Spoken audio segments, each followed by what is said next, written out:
Yeah, just a few more miles up this canyon road, and you'll run into a little Utah town called Camas. And a lot of people head up there during the summer to see the beautiful mountain views. You get beautiful pine tree smells. But there's one man in Camas who isn't there for the sights or the smells. The Mirror Lake Highway leads to some of the treasures of Utah, but it also leads to a dump.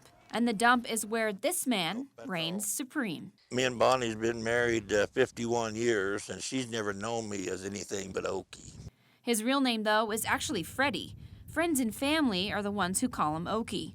But locals have given him another name, the Garbage Czar. Oh, they've called me a lot of things, but some of them we can't talk about. Okie started his rule as the Garbage Czar several years ago. That's what it looked like about every week. During the summer, campers would come down to the dumpsters after their trips. Thinking it's National Forest dump, and it's not.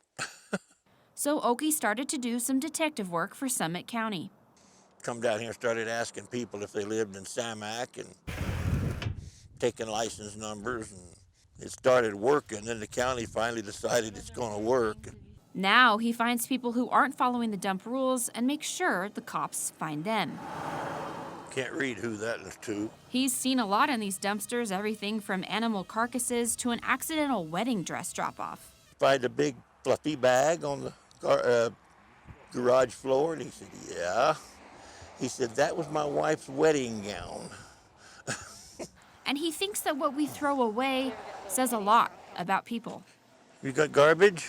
We do, thank you. Any recycle? Because Nope. one man's trash at the Samac resident dumping ground Thank you. becomes Okie's pride and treasure. Reporting for Newsline, I'm Dani Hallows. After a dog bit off a child's hand in Layton, many Utahns are wondering just how safe it is to pet a neighbor's dog.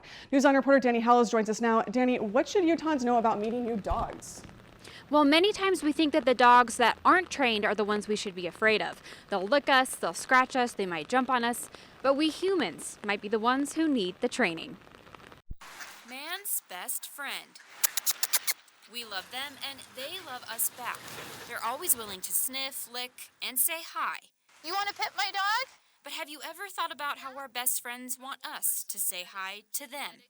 Well, instead of giving a dog more training on how to meet me, I was the one getting trained. Yeah. What am I already doing wrong? You flinched. Okay, Get down on one knee. just one. Yep. You can say his name. Bandit. Bandit. Hi. Hi.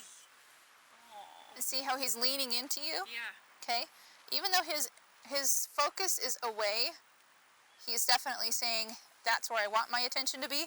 Sarah Baker has been training dogs for 5 years. I want a dog that knows how to stay with me without me restraining them.